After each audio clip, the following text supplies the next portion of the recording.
귀한 찬양 감사드립니다. 미국의 대문호인 헨리 롱펠로우는 머리가 금방 하얗게 세워져서 좀 나이가 들어 보였지만 항상 젊게 살았다고 합니다. 그래서 하루는 친구가 너는 어떻게 매일같이 이렇게 젊은 청춘처럼 살아가느냐라고 질문을 했습니다. 이에 헨리 롱펠로우는 이렇게 대답합니다. 저 나무를 봐라. 오래된 늙은 나무이지만 계절마다 꽃을 피우고 열매를 맺지. 그렇게 할 수 있는 이유는 매일 조금씩 자라기 때문이지. 나도 그렇다고 생각하네. 나이는 들었지만 매일 조금씩 성장한다면 그것이 청춘 아니겠는가. 오늘 가정의 달, 특별히 청년주일로 지킵니다. 나이가 젊기 때문에 청년이 아닙니다. 나는 늘 변한다. 매일 조금씩 달라진다. 나는 매일 자라고 있다라고 생각하며 살아간다면 저는 모든 사람들이 청년의 때를 살아간다라고 생각합니다. 오늘도 여러분 조금씩 성장하는 하루가 되십시오. 오늘 주일 말씀과 또 예배를 통해 영적으로 조금 자라고 성숙한다는 마음을 갖는다면 저와 여러분은 청년의 때를 사는 것과 마찬가지입니다. 그 믿음으로 한 주를 살아가는 저와 여러분이 되기를 바랍니다. 우리 옆에 있는 분들과 이렇게 인사 나누기 원합니다. 우리는 영적 청년입니다. 우리는 영적 청년입니다. 우리는 영적 청년입니다. 조금씩 성숙하고 자라십시오. 그렇다면 마지막 때까지 우리는 영적 청년으로 살게 될 것입니다. 말씀을 전하도록 하겠습니다. 종교 그 이상의 신앙 세 번째, 삶의 발견이라는 제목으로 함께 말씀을 나눠보고자 합니다. 오늘 말씀은 잘 알려지지 않은 영화를 소개함으로 설교를 시작하고자 합니다. 소설가 이청준 선생의 동명소설로 영화한 축제라고 하는 영화입니다. 포스터를 보아도 이런 영화가 있었나라고 할 수 있을 정도로 처음 보는 영화와 같습니다. 그래도 이 영화는 우리 한국의 영화 감독의 거장과 같은 임권택 감독님이 연출을 하셨고 국민배우 안성기 씨가 주인공으로 한 영화입니다. 1996년 청룡영화제에서 감독상을 받았고 최우수 작품상을 받은 영화입니다. 그런데 이 영화의 제목이 축제입니다. 근데 포스터를 보시면 뒤에 다 상복을 입고 있죠. 원래 내용은 상갓집에서 벌어진 내용입니다. 줄거리는 한 시골의 한 할머니가 돌아가셨습니다.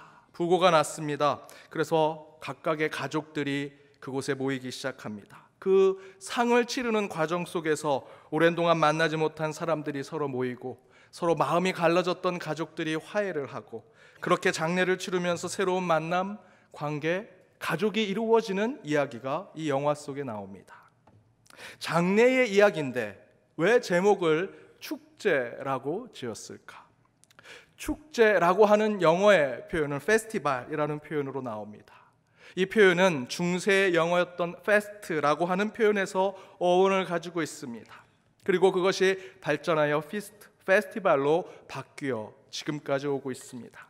그런데 바로 이 페스티벌의 어원과 같은 피스트는 종교 기념일에 사용하는 표현입니다. 종교 기념일에 바로 이런 표현을 사용하는 것이죠. 실제로 우리말의 축제도 매우 유사합니다.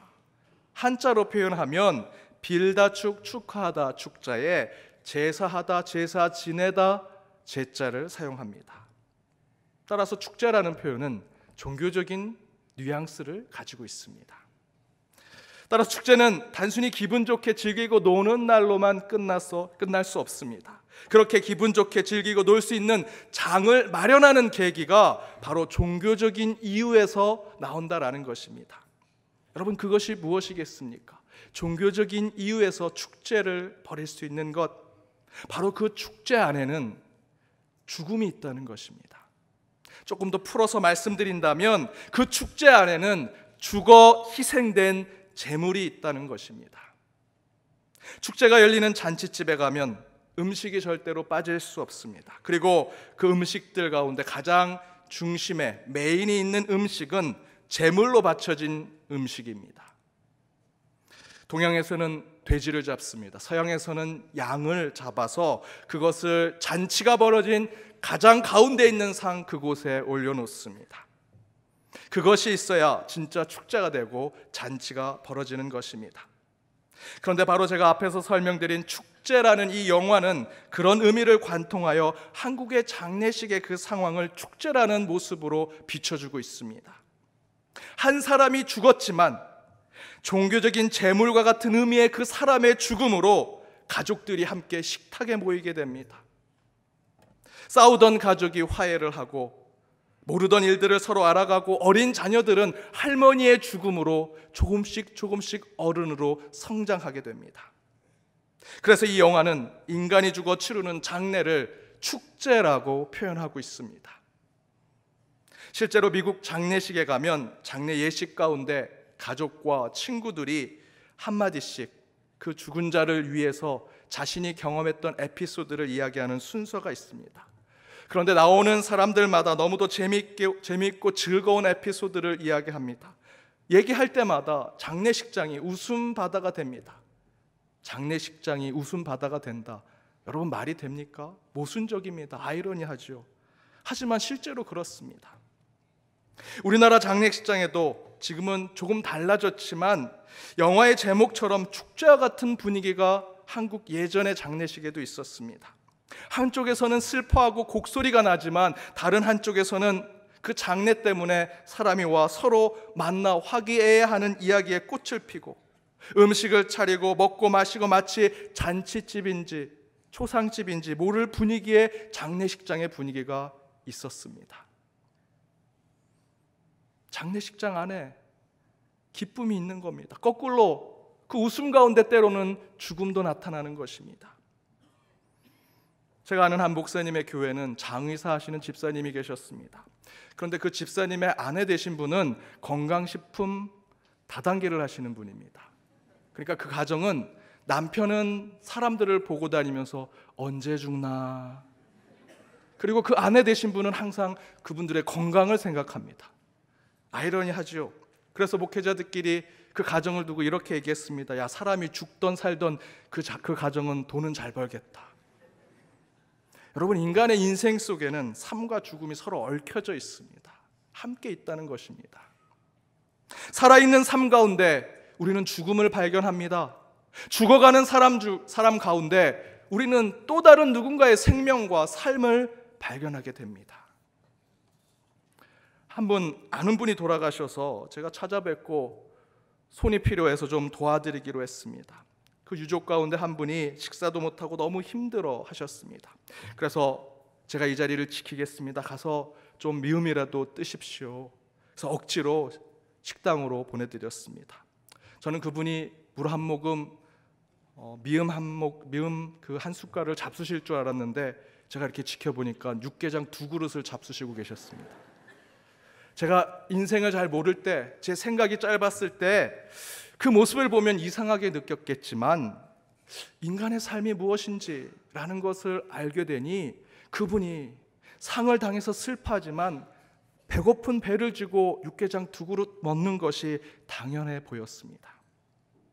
죽은 시신을 앞에 두고 장례를 치르면서 살아있는 사람들은 서로 웃고 떠들고 한 상의 밥상을 차려놓고 신나게 먹고 마시면서 살아있음을 만끽하는 것이 언제 죽을지 모르고 살아가는 저와 여러분의 인생이라는 것입니다. 이처럼 인간의 죽음이란 실존은 사실은 허무하기 짝이 없는 것이지요. 죽으면 끝이라고 말하는 것처럼 인간의 죽음은 허무와 공허의 극치라고 할 수 있습니다. 요즘에 제 아들이 칫솔질 할 때마다 자주 이런 질문을 합니다. 아빠, 난 아침에 이빨 닦았는데 꼭 저녁에도 닦아야 돼? 아침엔 또 똑같이 묻습니다. 어제 밤에 닦았는데 또 아침에 닦아야 돼? 요즘엔 밥을 잘 안 먹습니다. 이렇게 얘기합니다. 아빠, 나 아침 먹었는데 점심 꼭 먹어야 돼? 일상 속에서 무의미한 질문인데 저는 제 아들의 이 질문을 제 인생에 아주 무겁게 던져보았습니다. 어차피 죽을 인생인데 왜 이렇게 치열하게 살고 있는가? 어차피 티끌로 흙으로 떠날 인생인데 왜 이렇게 아둥바둥 살아가는가? 제 자신에게 질문을 던져보았습니다. 그래서 때로 죽음의 사선의 경계 앞에서 그곳으로 달려갈 때가 있습니다. 저도 죽음을 생각합니다. 어차피 허무한 인간의 삶 여기서 끝내자라고 생각하며 그 죽음의 경계 앞으로 달려갈 때 항상 저는 이 음성이 들립니다. 우리 주님께서 십자가에서 죽음 직전에 외치셨던 그 음성입니다. 오늘 마태복음의 본문입니다. 함께 읽겠습니다. 제9시쯤에 예수께서 크게 소리질러 이르시되 엘리 엘리 라마 사박다니 하시니 이는 곧 나의 하나님 나의 하나님 어찌하여 나를 버리셨나이까 하는 뜻이라. 나의 하나님 어찌하여 나를 버리셨나이까. 하나님, 내가 살아가는 삶이 무슨 의미가 있습니까? 평생 고생해서 일을 해봤자 내 집 하나 장만하지 못하는 인생인데, 내가 가진 가난 자녀들에게 대물림하고 죽을 인생일 뿐인데, 이렇게 병들고 아프고 고통스러워 나도 힘든데 나를 케어하는 내 가족들이 그 힘든 모습을 보며 내가 왜 살아야 하는가? 왜 저를 살려두십니까? 우리는 이런저런 이유로 죽음을 생각할 때가 많습니다. 그런데 더 고통스럽고 좌절스러운 것은 그 절규와 외침 가운데 하나님은 너무나 자주 침묵하신다는 것입니다. 어쩌면 이 예수님의 절규와 외침은 가장 허무하고 가장 공허한 비명일지도 모르겠습니다. 나의 하나님 어찌하여 나를 버리십니까? 하나님은 대답하지 않으십니다. 그런데 여러분, 이 예수의 마지막 처절한 외침 속에는 중요한 영적 메시지가 담겨져 있습니다. 하나님은 침묵하시지만 예수 그리스도는 우리에게 귀한 메시지를 주고 있습니다. 그것은 바로 허무하기 짝이 없는 예수님의 절규 속에 예수님은 평생 하늘의 하나님을 아버지라고 불렀습니다. 그런데 단 한 번 그 하늘의 아버지를 하나님이라고 부른 것은 바로 십자가 위에서였습니다. 허무함과 공허함의 극치를 내닫고 있는 인간의 죽음 앞에서 예수님은 늘상 하늘의 아버지라 불렀던 그 하나님을 향해 마지막 죽음 앞에서, 마지막 허무의 극치 앞에서 나의 하나님이라고 불렀다라는 것입니다. 이 예수님의 외침은 허무와 공허 그리고 죽음 그 너머에 계신 하나님을 선포하는 것입니다. 침묵 가운데 여전히 우리를 지켜보시는, 기억하시며 기다리시는 그 하나님을 인정하는 예수 그리스도의 고백입니다. 오늘 구약의 말씀을 보십시오. 창세기 4장 26절에 이렇게 기록되어 있습니다. 함께 읽겠습니다. 셋도 아들을 낳고 그의 이름을 에노스라 하였으며 그때의 사람들이 비로소 여호와의 이름을 불렀더라. 에노스는 아담의 손자입니다. 아담 이후에 가인과 아벨이 있었지만 그들은 대를 잇지 못했습니다. 그래서 셋을 낳았고 그 셋이 에노스를 낳았습니다. 에노스라고 하는 뜻은, 그 이름의 뜻은 죽을 수밖에 없는 자라는 의미를 가지고 있습니다. 그런데 바로 에노스 때 성경은 그때 무슨 일이 일어났다고 증거하고 있습니까? 그때 사람들이 비로소 여호와의 이름을 불렀더라. 에노스의 이름의 뜻이 죽을 수밖에 없는 자라는 뜻을 가진 이유는 단순히 에노스의 이름이 그런 뜻이다라는 것이 아닙니다. 바로 그 에노스 시절에 우리 인간이 죽음을 깨닫고 죽음의 의미를 알기 시작할 그때에 그들이 하나님을 찾게 되었다, 하나님을 부르게 되었다라는 것입니다. 여호와의 이름을 불렀다라는 표현은 곧 하나님을 찾고 그분께 경배하였다라는 것입니다. 우리 인간은 죄인으로 죽을 수밖에 없는 존재입니다. 단 한 사람도 영생을 가질 수 없습니다. 불쌍한 인간은 이곳에 있지 않습니다. 그런데 그 죽음 앞에 사람들이 깨달은 것은 도대체 나를 창조한 이가 누군가? 이 공허와 허무의 극치인 이 죽음 앞에 도대체 내가 이 땅에 온 이유가 무엇인가? 나를 보낸 자가 누구인가? 그분을 찾게 되었고 그 존재를 찾은 후에는 그 이름을 불러가며 예배하고 경배하더라라는 것입니다. 바로 그때 죽음을 알게 되었을 때 그 너머에 계신 하나님을 불렀던 우리 믿음의 선배들이 지금 우리에게까지 신앙의 유전을 전한 것입니다. 우리는 죽음 앞에 하나님을 부를 수밖에 없습니다. 여러분, 왜 사십니까? 어느 시에서처럼 그냥 웃지요 라는 대답 말고 정말 여러분 왜 사십니까? 제가 한 연세 많으신 권사님께 권사님 왜 사세요? 라고 여쭙습니다. 그랬더니 그분이 이런 얘기를 하십니다. 나는 밤에 잘 때마다 하나님 저 자다가 천국 가게 해주세요. 우리 자녀들 병치레 하면서 힘들지 않게 그냥 자다가 천국 가게 죽게 해주세요. 그 기도합니다. 그런데 아침에 눈을 뜨면 살아야죠. 뭐 어떡합니까? 그래서 사신다고 합니다. 그래서 제가 권사님께 이렇게 기도해 드렸습니다. 하나님, 우리 권사님 기도 응답되지 않도록 기도 응답해 주십시오. 이게 맞는 말입니까? 권사님이 그 기도 응답이 되지 않길 바랬습니다.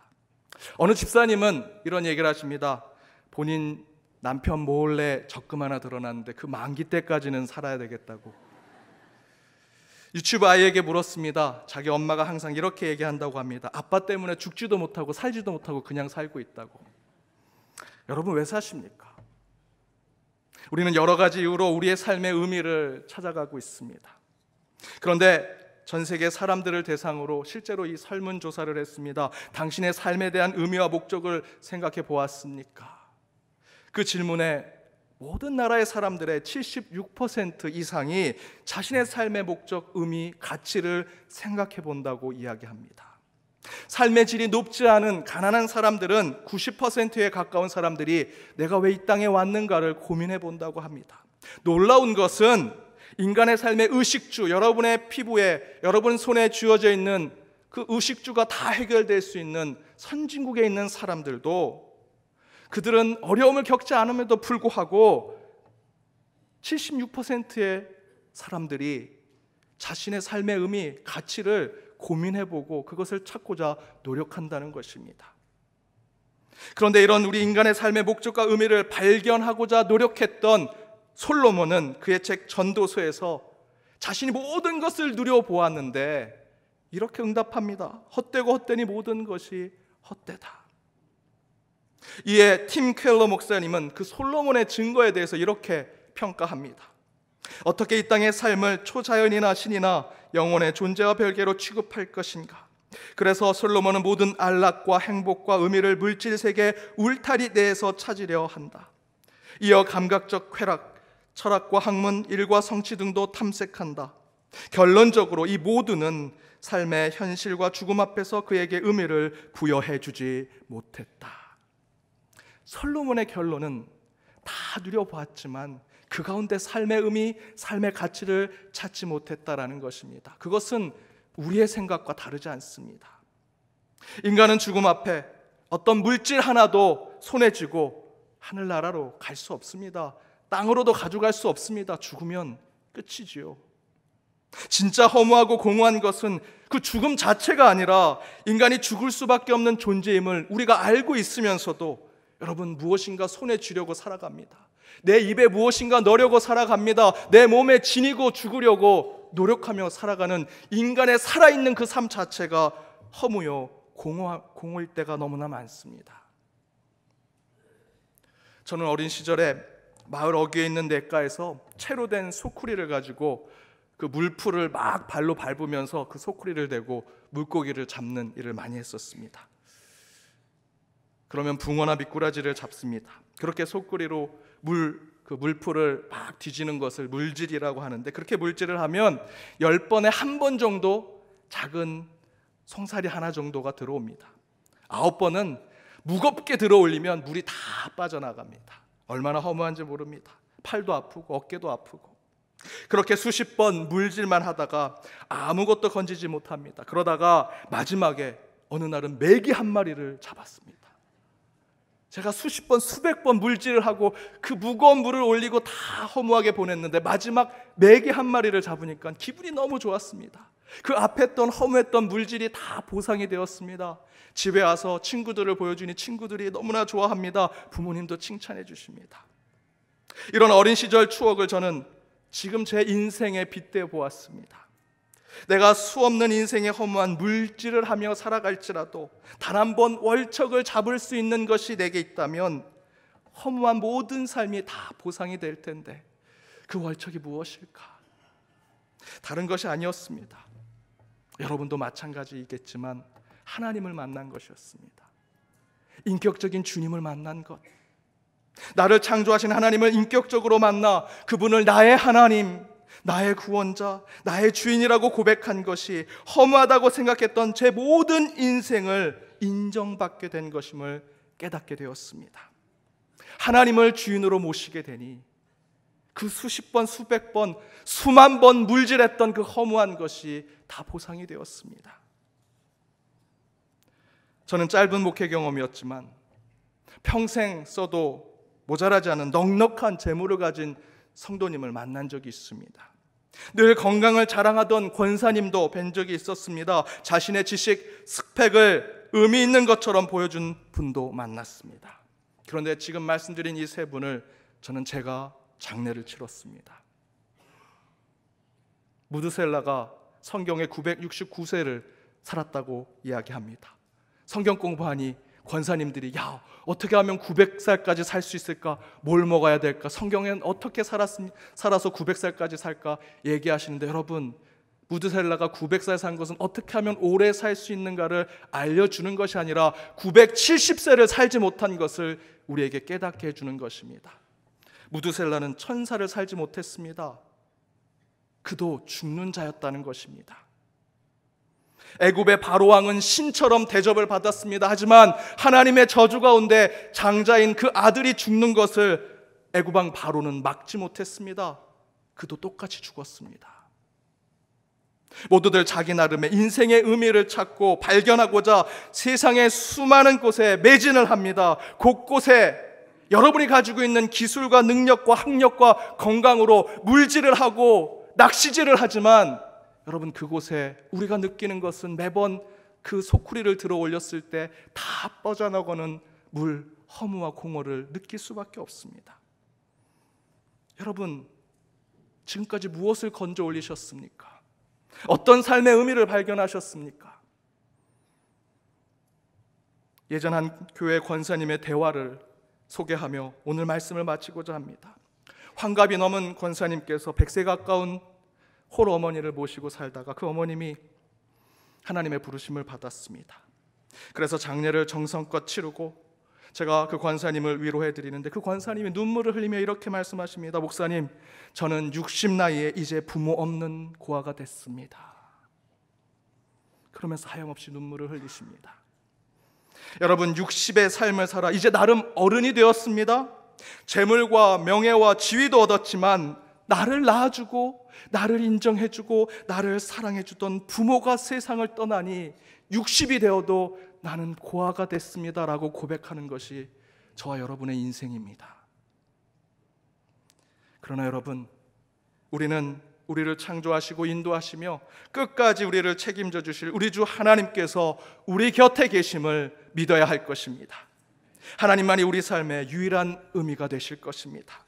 저와 여러분은 에노스, 죽을 수밖에 없는 존재이지만 나의 근원, 나의 사랑, 나의 소망, 나의 원천이 되신 하나님을 붙들고 살아간다면, 그리고 그분께 예배하고 찬양한다면 우리의 삶은 의미가 있는 것입니다. 여러분, 한 주 무엇을 건져 올리며 사시겠습니까? 오직 하나님만이 여러분의 삶에 의미가 되기를 바랍니다. 기도하겠습니다. 사랑의 하나님, 말씀 가운데 걸어오신 예수 그리스도를 만나고자 저희들이 이 자리에 왔습니다. 주님의 말씀에 순종하게 하여 주옵소서. 오늘 주신 말씀대로 우리 인생 가운데 하나님을 만나 참된 의미와 가치를 깨닫게 하여 주옵소서. 세상의 헛된 철학, 물질의 우상, 명예와 권력의 유혹, 세속의 욕심 가운데 인생의 목적과 방향을 찾는 것이 아니라 오직 하나님, 오직 주님 가운데 우리의 인생의 길을 찾게 하여 주옵소서. 주님을 온전히 만나 삶의 의미를 발견하게 하시고 그 안에 믿음과 소망, 사랑의 길을 걷는 참된 연동의 모든 권속들이 되게 하여 주옵소서. 이 모든 간구 예수님의 이름으로 기도드립니다. 아멘.